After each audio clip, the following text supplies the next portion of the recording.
Support for First Coast Connect is provided in part by Baptist Health and North Florida TPO. Good morning, I'm Ann Schindler, and this is First Coast Connect. Today, spreading sewage sludge on farmland stands to cost taxpayers millions in cleanup costs and harm the St. Johns River in the meantime. We discuss the findings of a new financial and environmental assessment. Later in the program, a rigorous 6-year program helps bright students transition from financial straits to college success. But first, the sludge report. More than 2/3 of the sewage sludge produced in Florida is disposed on land in the St. Johns River Basin. Much of that is trucked up from South Florida. A new report says this disparity is costing the region plenty, both financially and environmentally. Here to talk about it is John November. He's the attorney and executive director of the Public Trust for Conservation. Good morning, John. Thank you for having me. Thank you for being here. So the Public Trust commissioned this report by an independent economic and engineering consulting firm called the Balmoral Group, and it is being released just this morning. But what did you ask them to look at? And broadly speaking, what did they find? Yeah, we've known for a long time about the environmental impacts of the biosolids land application process in the St. Johns River Basin and have been trying to protect our basin. Now we finally understand the economic impacts. And unfortunately, the practice of hyper concentrating biosolids in our basin is going to leave us with a cleanup liability of around $1.12 billion over the next 40 years. So it was really important to understand that we are, as a community, being forced to cover these costs long term, and knowing the economic exposure is really important for our community. And I want to get down into a little bit more of a breakdown of the costs that we're talking about, cleanup versus kind of external other costs on top of that number that you just said. But let's begin by just explaining for people who don't know, what are biosolids? Great question. So when a wastewater treatment plant gets human and commingled industrial waste, they take the water out of it.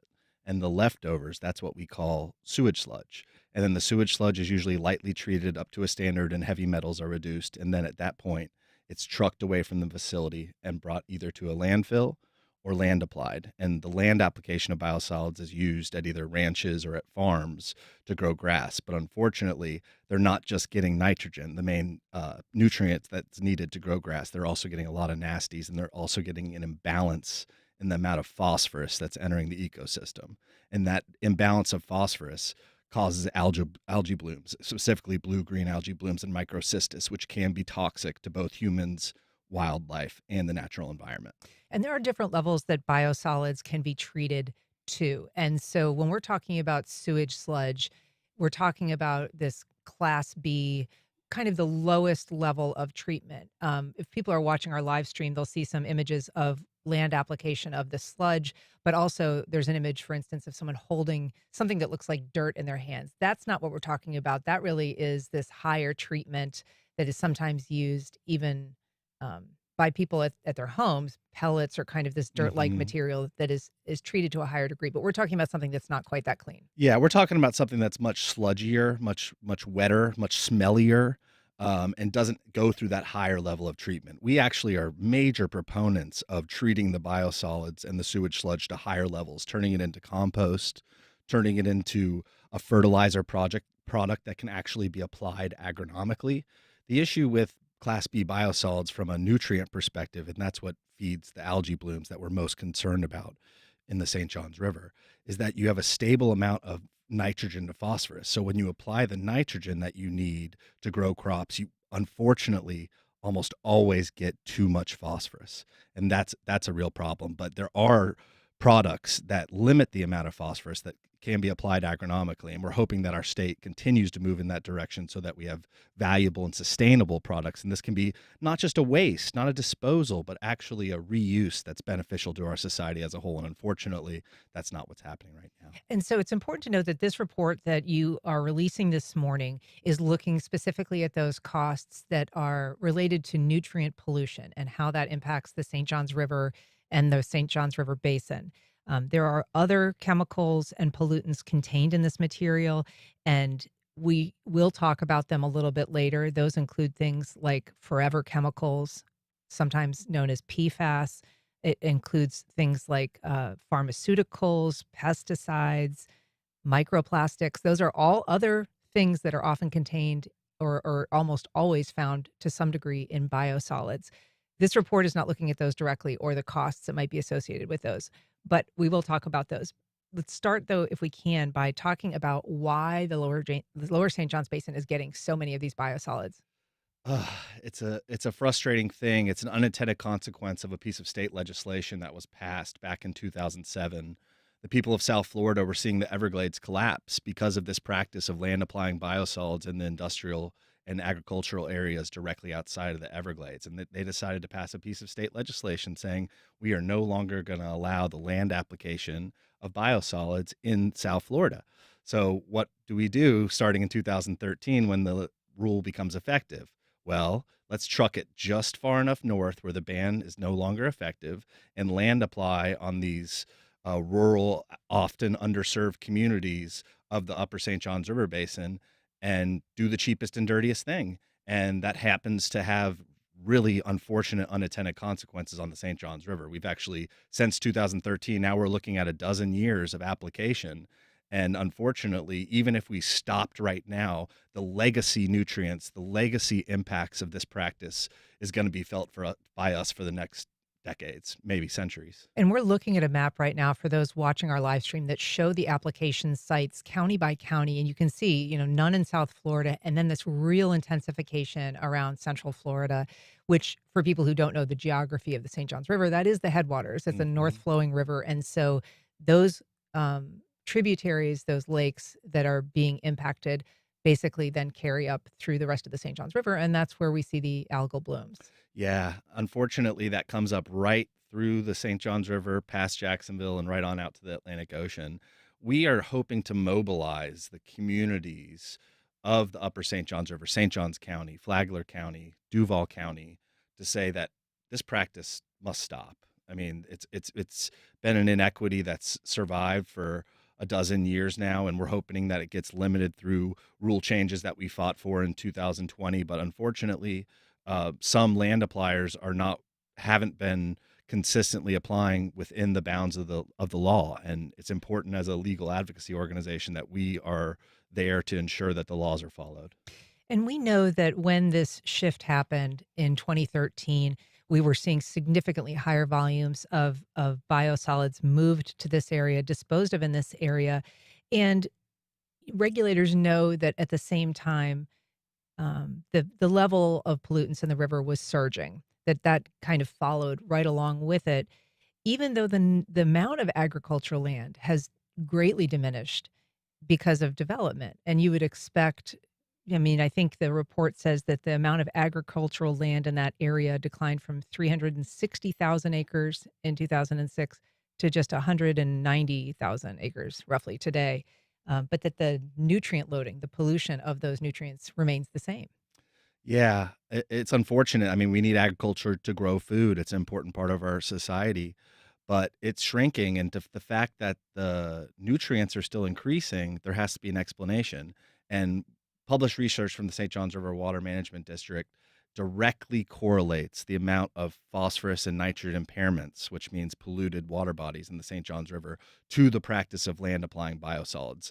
I don't want to say that there aren't other sources of pollution. There are. There's lots of issues for us to work on, but the massive transfer of the negative environmental externalities from South Florida to North and Central Florida is truly alarming, and it has been alarming to me and the St. Johns River Keeper and a number of our other partners who've been working on this issue for a number of years.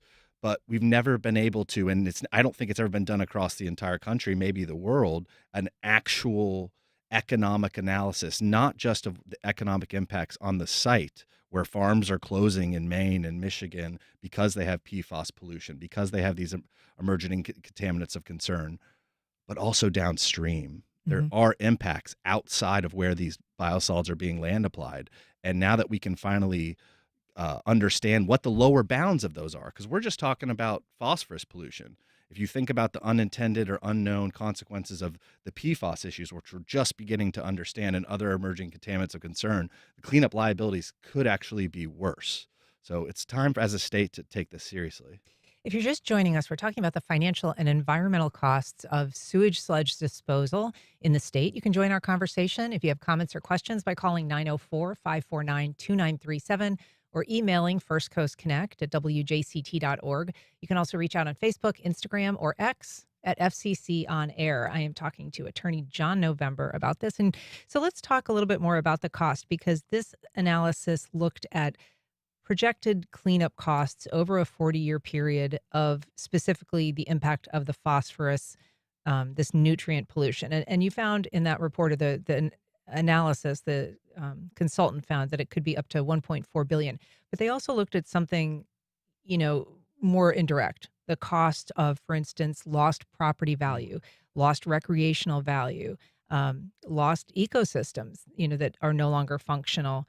And they looked at some previous events that have actually caused an impact on land, on property values, which I Right. thought was interesting. They looked at, for instance, like how a red tide, how a toxic algae bloom actually causes people's home values if they live along or near the river to drop. Fishermen obviously care about the health of our river. People who want to swim in our river, which it's upsetting to me that a lot of times it's not safe to swim in our river. Hopefully that changes in the future. But this now hits home to everyone.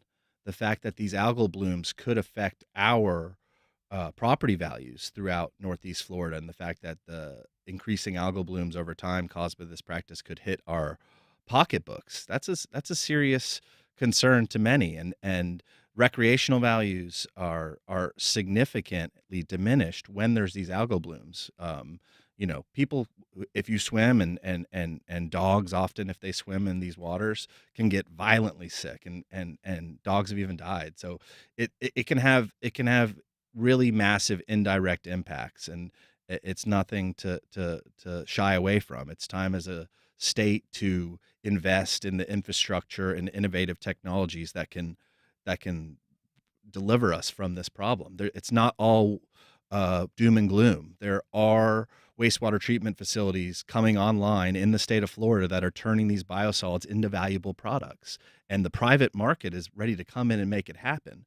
But if we allow people to keep on doing the cheapest and dirtiest thing, that's what they're going to keep on doing, because you know taxpayers in South Florida are going to have rate increases if they are not allowed to continue dumping their waste on the headwaters of the St. Johns River. But it's an imperative that we no longer allow this transfer of these negative costs, both for the environment and economically, from South Florida to North and Central Florida. And we want to build a coalition to stop it.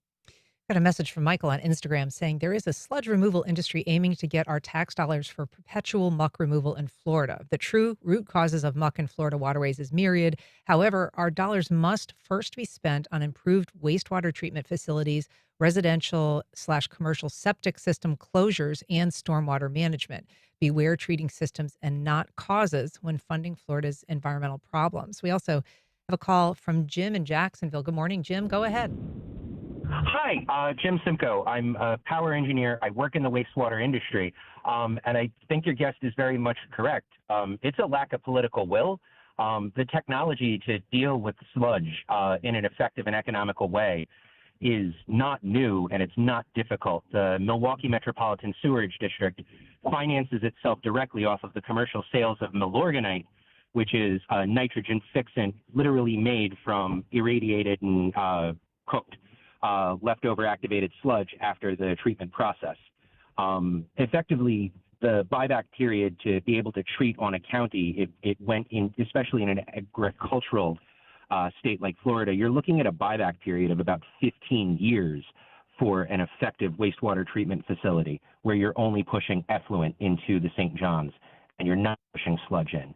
But realistically, a buyback period of 15 to 20 years if you can commercially sell your saved sludge as a nitrogen fixant to the agricultural community. Jim, I'm not Thank you. sure. I'm not sure what you mean by a buyback period. Can you explain what that means?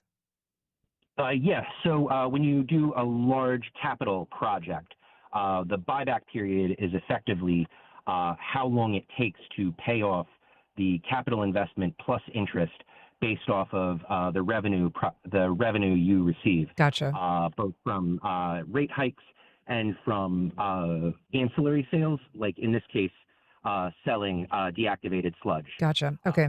Yeah. Thank you, Jim. I appreciate that.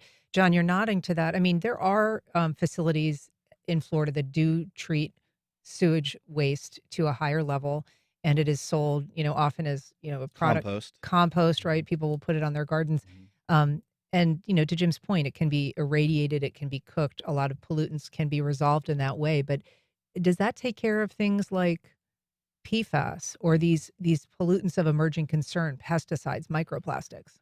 Not always. It kind of depends if the source of the sewage sludge is commingled industrial and human waste. If it's just human waste, the only thing that we really got to worry about is pharmaceuticals making its way into the. Which is no small It's thing. no small thing, and it's still of concern, but hopefully, and it's diluted enough to that won't be that concerning. But PFAS, for example, is cancer causing, and so unfortunately, unless you heat these materials to a very high level, very high temperatures, the fluoride bonds in those PFAS don't break down. That's why they're called forever, except if you heat them to very, very high levels. So in Indiantown, there's actually a new facility going in that heats the biosolids to such a high level that the PFAS does come out and is broken down in most circumstances. JEA is actually doing class AA biosolids. They're just investing into their Buckman facility now to do that as we speak. And so that's a very positive development, but it's going to take time.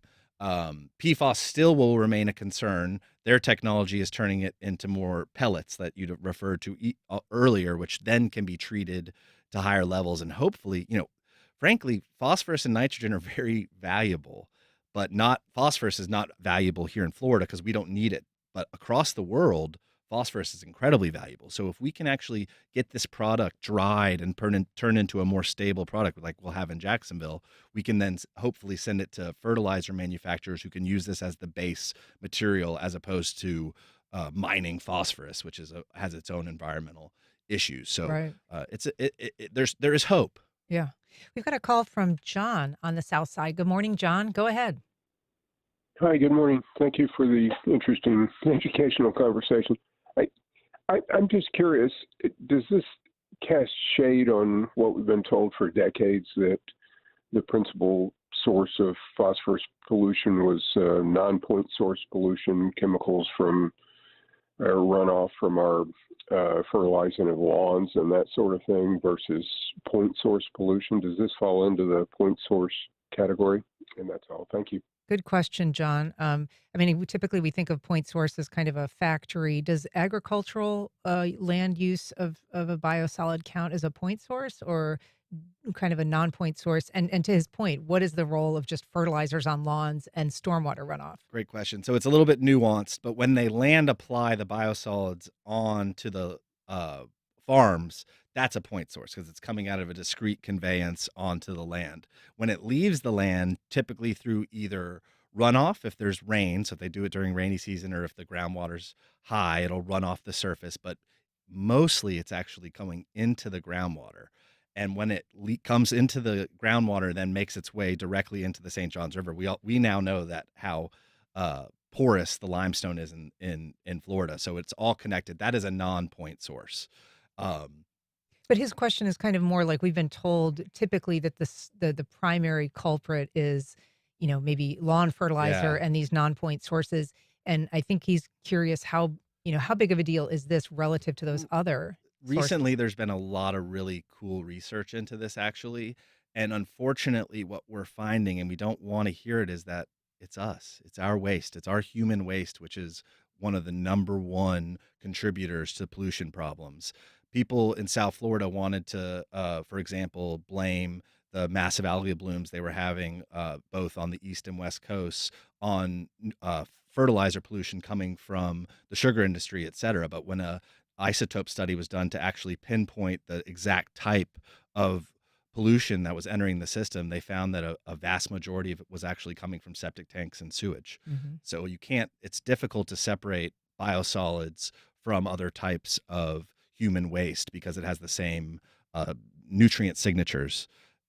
So it's a combination, though. We don't, it's important that we continue to apply fertilizer in a responsible way because it's all part of the nutrient budget.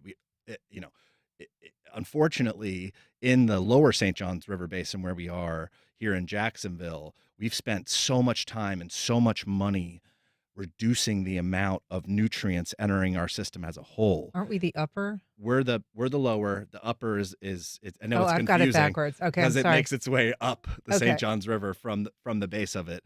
It's all connected though. So we have something called a basin management action plan where we're actually taking definitive steps to reduce the amount of nutrients in our system in both the Jacksonville area and then a little farther south.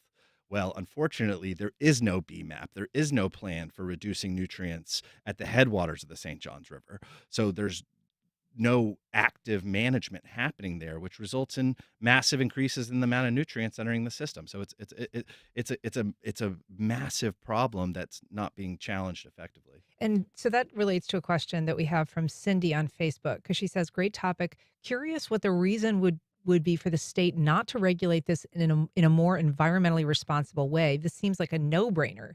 Thanks for bringing this to our attention, John." And I want to ask you about that because one of the sources, um, of well, certainly one of the producers of sludge and biosolid application in that area is a company that is currently not in compliance with state regulations, and it's been allowed to apply excess biosolids beyond what the state law specifically says at this point is the limit. So tell us what's happening. Why is it that they're allowed to operate out of compliance? Why isn't the state, you know, punishing them?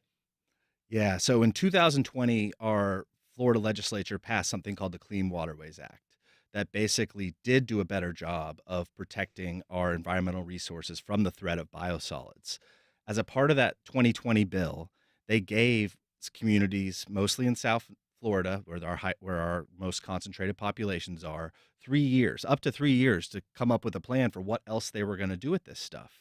Unfortunately, that type of planning and investment in infrastructure didn't really happen. And so when June 21st, 2023 rolled around and it was time to apply these biosolids in an agronomic way, which means applying it based on what a crop needs, not applying it based on how much waste we need to dispose, which is currently what's happening in a lot of farms in Central Florida where this practice is occurring. They basically said, "Woe is me. This is too expensive. We don't have a plan. We don't know where to put it," and did a back and forth process with FDEP to essentially delay the application of the new rules that would be more protective of the St. Johns River. And we have been absolutely advocating every week to make sure that this is happening. And finally, just this week, it looks like there is going to be an enforcement order, a consent order entered into between the FDP and H&H to bring them into compliance with the law. They are going to have a small, short off-ramp time to give them time because, H&H is not a villain here. They are disposing of the waste that is being generated by all of us. We're all Floridians here, and we all need to come up with more sustainable solutions to produce this waste. And there is going to be increased costs to not do the cheapest and dirtiest thing. But over time, as we invest in that infrastructure, those costs should come down. Just like the caller said, there's a payback period where if you invest in the new technologies, it actually can become both financially and certainly environmentally sustainable over time.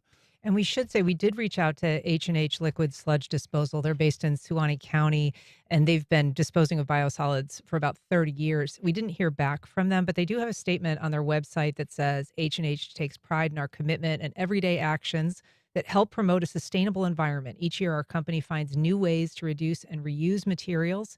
H&H is committed to enhancing and preserving the environments in which we work.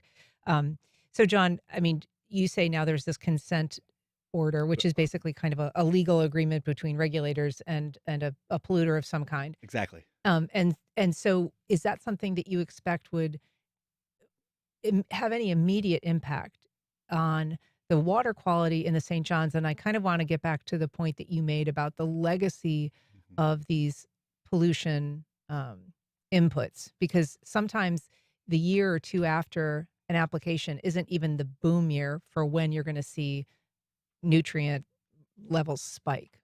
Yeah. So I don't know if it would be like immediate because this is such a large system, but they are the single largest land applier of Class B biosolids in the entire state of Florida. So it is a big deal. Deseret previously was one of the largest land appliers. They've actually stopped applying Class B biosolids. We think it's because of the fears related to PFAS and other pollutants of emerging concern, because they might want to develop that land in the future. So this is the single largest and only major facilities or appliers that are still applying above the limits allowed. So I do anticipate over the next couple of years we'll start to see reductions. I actually do believe that the earth is very resilient. The St. Johns River can be very resilient, but we got to give it a helping hand. And this is an opportunity for us to allow the laws to be followed and allow for our fishing and wildlife to be able to respond. So I do believe that it will happen for us long term, but unfortunately, when these pollutants enter the system, they stay there until they're used. And unfortunately, invasive species and algae are the ones that are most opportune when it comes to using these nutrients. And so over many decades, it's going to take time, but I believe that the St. Johns River can begin to return to where it was, but it's going to take time. I want to ask you about reuse of land because a lot of this land, as we say, is making the change from agricultural to housing very often or other kinds of development. And there is so much we don't know about the impact of things like PFAS pollution, but there is study, in that area. The Water Keepers Alliance recently came out with a report I think last month or the month before, about how heavily associated biosolids are with pollutants of emerging concern and PFAS. And it has led some states to shut down, cropland, agricultural uses of land because they've been polluted. Yeah. And so what do you anticipate the cost of those kinds of impacts being? Because it seems that, while phosphorus and nutrient pollution, as you say, the river's resilient, those things can be perhaps mitigated. Those can be cleaned up. Some things like forever chemicals, it seems like it'd be a lot harder and a lot more expensive. Yeah. We as a state are, Florida specifically, lacking knowledge about how significant the issue of PFAS really is. Back in 2024, the Public Trust was able to get legislation all the way through 3 committee meetings of the Senate, and we're not able to get it to move in the House at all, related to identifying the sources of PFAS pollution. Now, there is domestic sources of PFAS pollution, your Teflon pans and other minor sources, but by identifying where the PFAS is at the industrial source and finding strategies to reduce it is critical to stopping that moving into the future. And unfortunately, our legislature didn't decide to gather that key information to know the full extent of this problem. But hopefully we continue to take steps and follow the leads of other communities across the country when the legislature votes and says, we don't want to know where this is coming from, we're not going to look into that. Who are the voices that are pushing back on the request to find out more? Like who are the who's lobbying against learning more about the sources of PFAS? They're silent assassins a lot of the time. We don't know exactly who's lobbying it against it because their children drink the same water we do.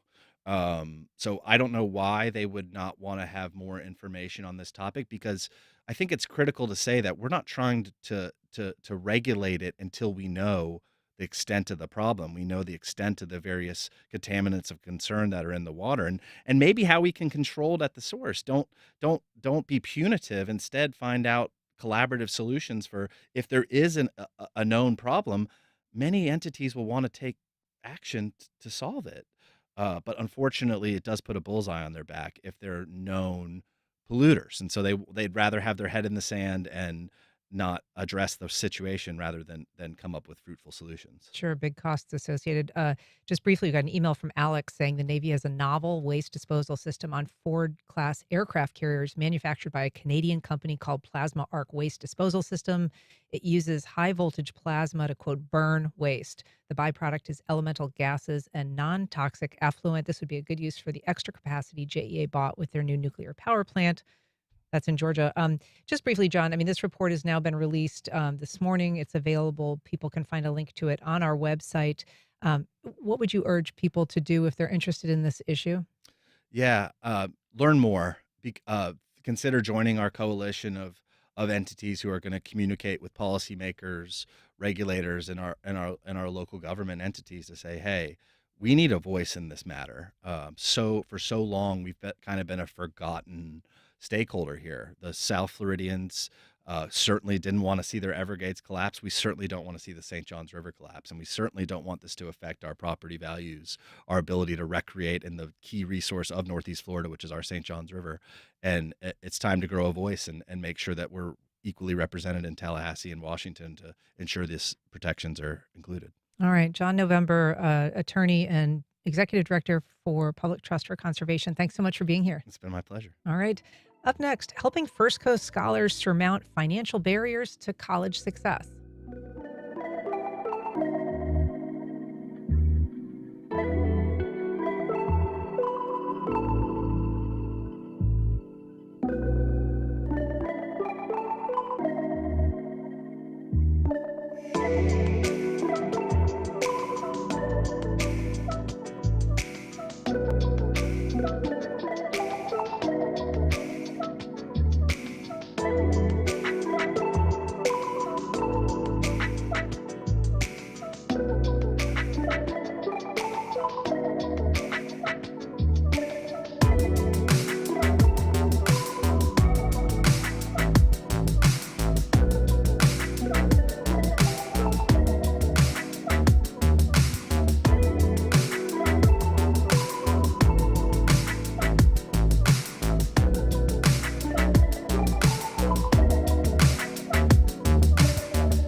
Welcome back.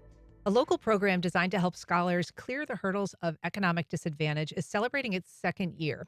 Thrive Scholars, I should say in Jacksonville, its second year. Thrive Scholars offers high-achieving, under-resourced students what they need to succeed in college and beyond. Here to tell us about it is Hannah Oberholzer. She's the executive director of Thrive Scholars Jacksonville. Good morning, Hannah. Good morning.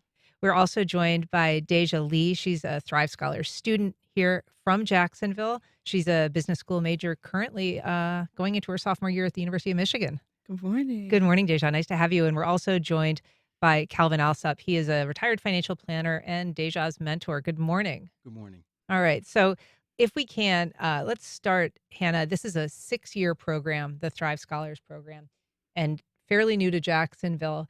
Can you explain to us kind of what services it offers students and why it is kind of built around this 6-year intensive model? Sure. So Thrive Scholars, we are a college to career accelerator is how I like to describe it.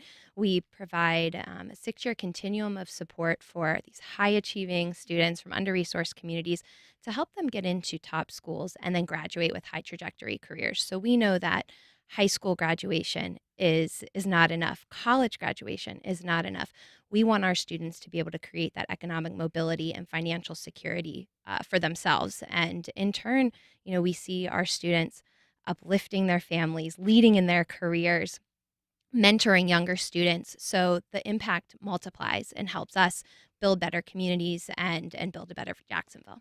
And so Thrive's idea is, there's very often this push on helping kids who are academically gifted get to college. And then sometimes forgotten in that matrix is like what it takes to sort of stay in college, to succeed in college, the other barriers that can exist for kids who are coming from economically disadvantaged backgrounds. And so what does Thrive offer in addition to just kind of like helping get that application in and get accepted? That's right. So we kind of tackle 5 key inflection points over the course of the 6 years where we know there are extreme and often invisible barriers that these students face. Despite our scholars graduating high school with 4.0 GPAs, many of our students were getting into college and not prepared for the academic rigor. So our students began the program going to spend 6 weeks on a college campus where they're studying 3 hours a day of calculus, 3 hours a day of intensive writing to get prepared for the academic rigor of school to foster those necessary critical thinking skills that are going to be required once they get to college. And then you're getting all of these ancillary benefits of being on a college campus. Oftentimes, for our students, it's the first time they're going on a plane, Mm. and they're spending significant time away from their families, but they're meeting students from across the country who have similar backgrounds, but most importantly, shared goals and aspirations and dreams. So they're learning from one another, they're pushing each other to succeed.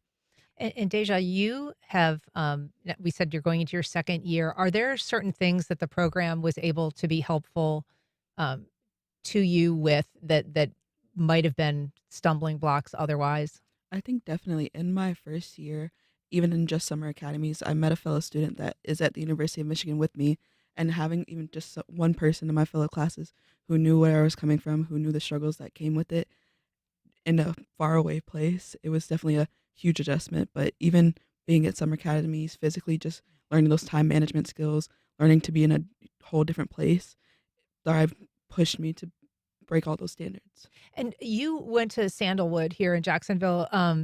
Tell us a little bit about how you learned about Thrive, how you got involved in it, and why you wanted to be a Thrive Scholar. Sure. I was on the early college program.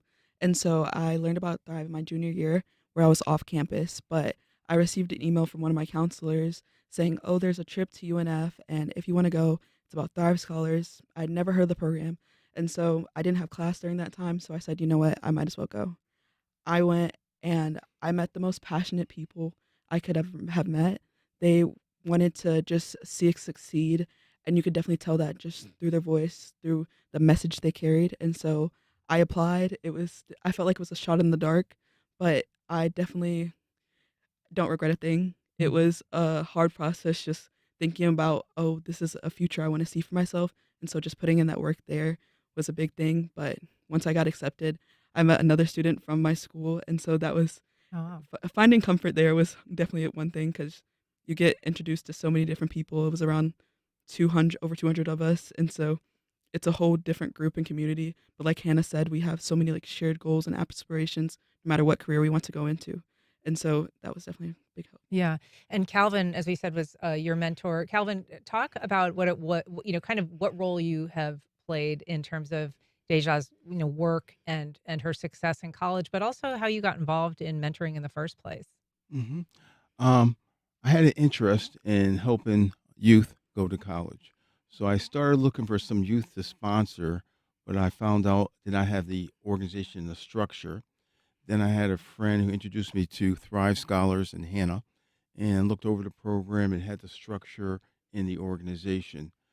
So I started to participate, and she's one students that I sponsor, and she's so smart that they do everything on their own. But if something comes up and I can provide a little guidance, I will do so. Can you think of something that you've been able to help her with, some task or some assignment or some, issue that she was facing that you were able to kind of give her a little guidance on? Yeah, I think my background is I'm a retired financial planner, investment advisor.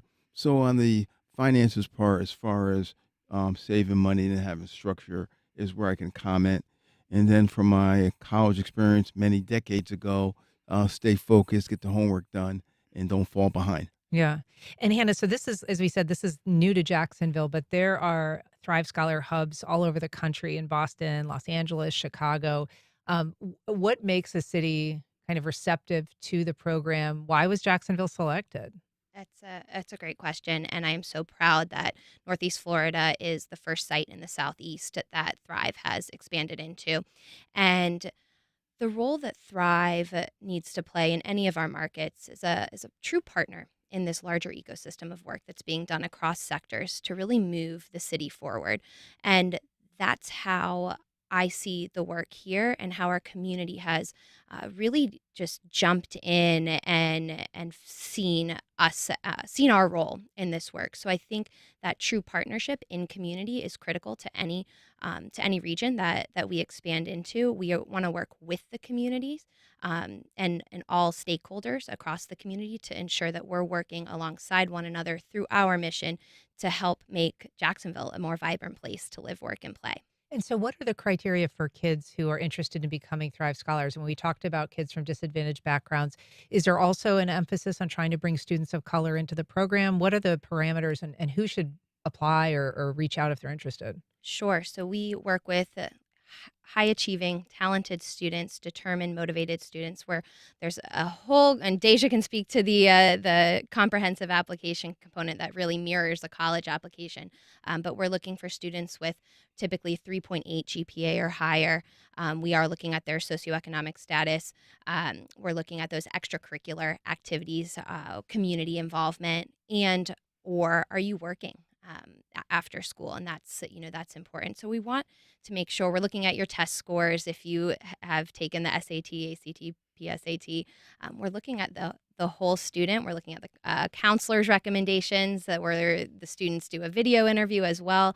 They're answering Common App essays. So a huge part of the program starts off in that college access space where students are getting ready to apply for school.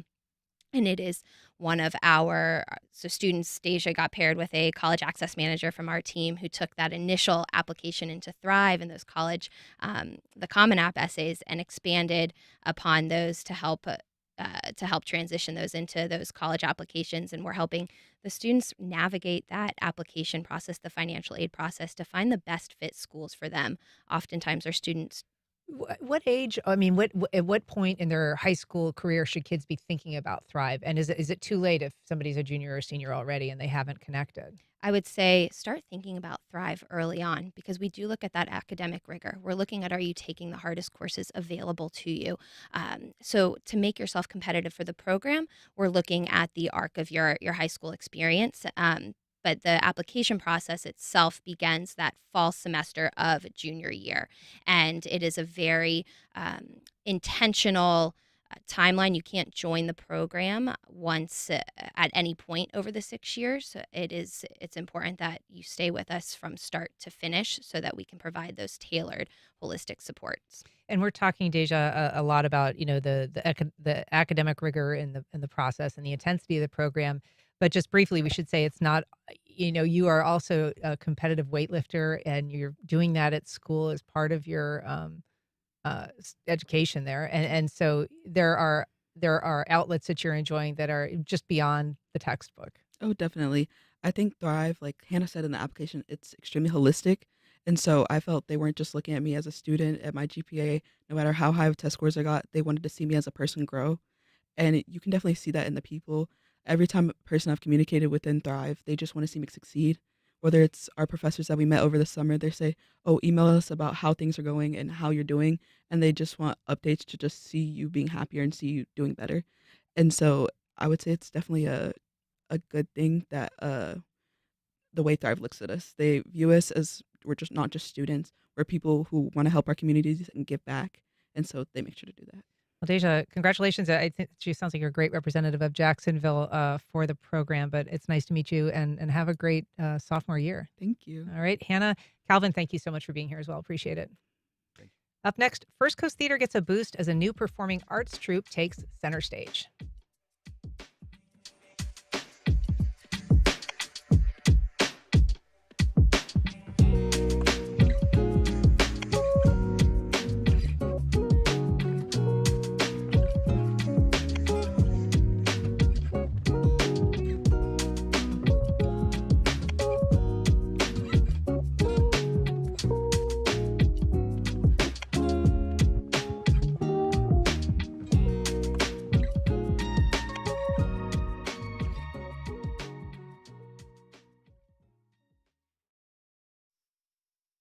Congaree & Pen, dedicated to agriculture and culinary endeavors, offering field-to-fork dining and outdoor experiences on over 300 acres. Sip, dine, explore. Information at congareeandpen.com. Museum of Science and History's new exhibition, Mosh Archives, The Story of Us and You, steps you into a treasure trove of memories, now through August 31st. Tickets and information at themosh.org. For more than 40 years, he's brought to life the stories of America.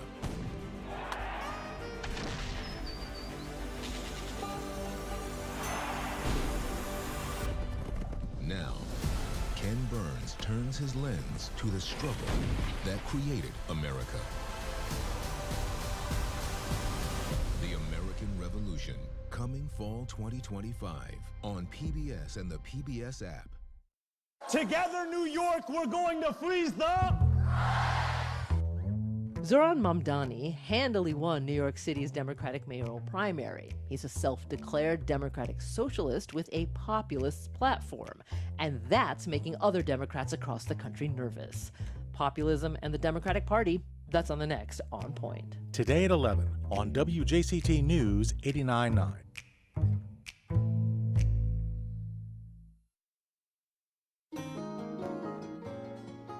President Trump's mega bill has major implications for the future of clean energy in the U.S. What does this legislation mean for the cost of electricity and the country's climate goals? How the sweeping bill could affect the green economy. That's next time on 1A. Today, starting at 10 on WJCT News 89.9.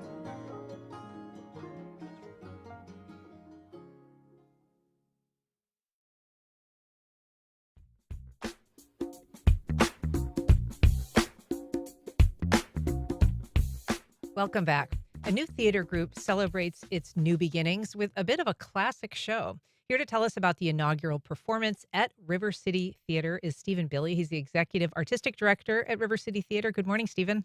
Good morning. Thank you so much for having us. Thank you for being here. We're also joined by Katie Rollerson Padilla. She's the choreographer at River City Theater for the show Oliver.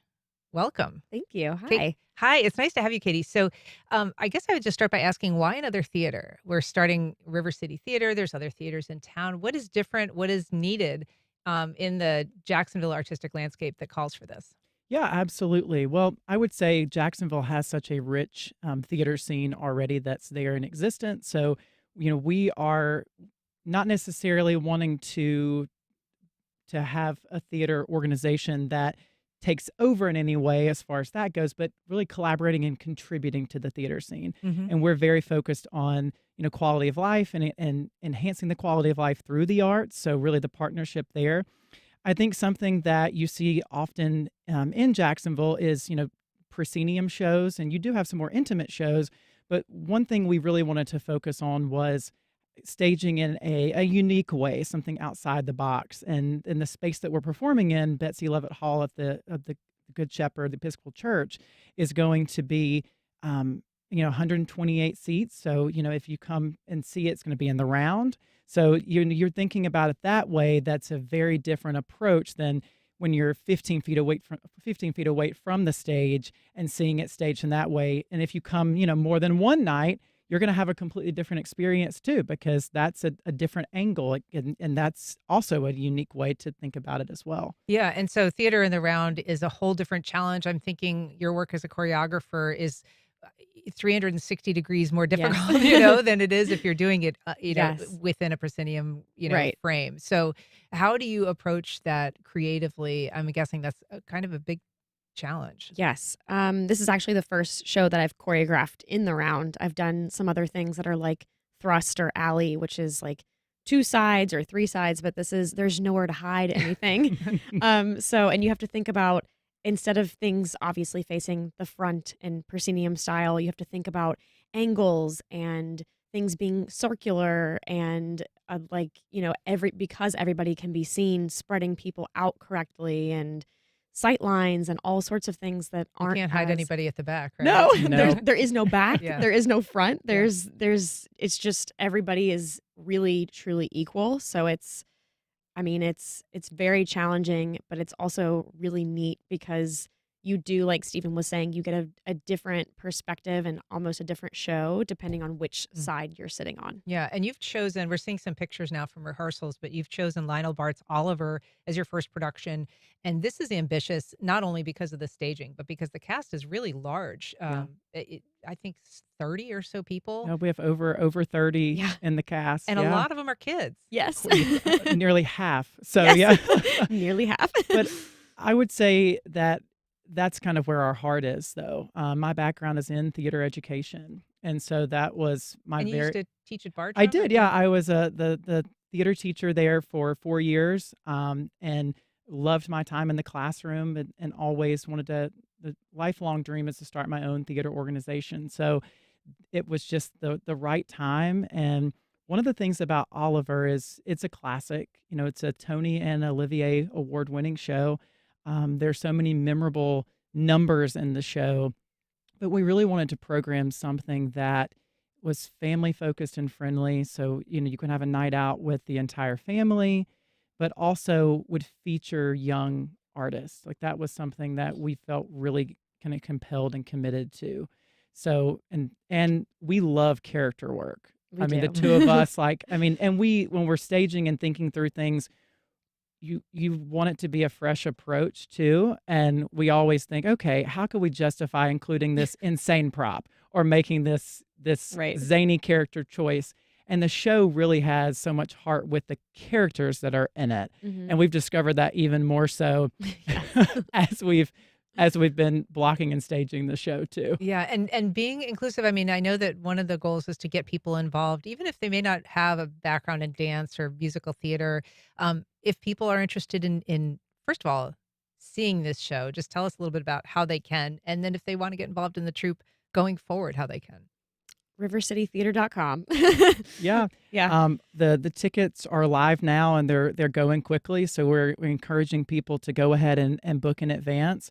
But we're running July 17th through the 27th, and all of the performances are in the evening at 7 p.m. But tickets are available through rivercitytheater.com.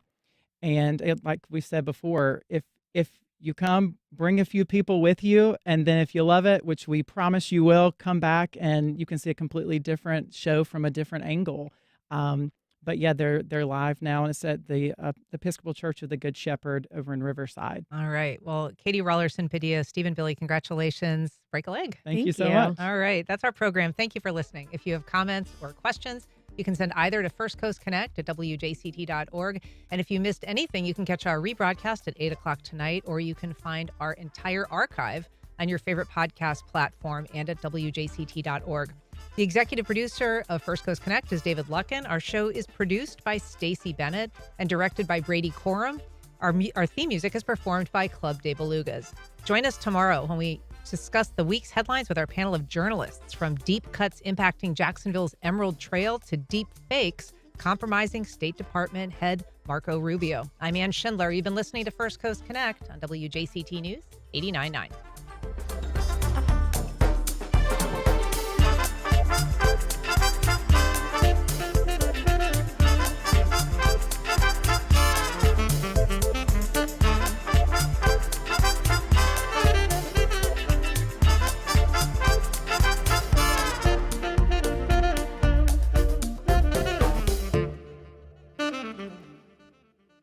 Support for First Coast Connect is provided by Baptist Health and the North Florida TPO.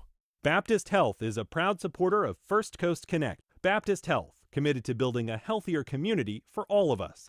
More info at 202-4YOU or baptistjacks.com. The North Florida TPO is dedicated to transportation planning, funding, clean fuels, and new technologies for a vibrant, resilient, and connected region. More information available at northfloridatpo.com. Museum of Science and History's new exhibition, Mosh Archives, The Story of Us and You, steps you into a treasure trove of memories, now through August 31st. Tickets and information at themosh.org.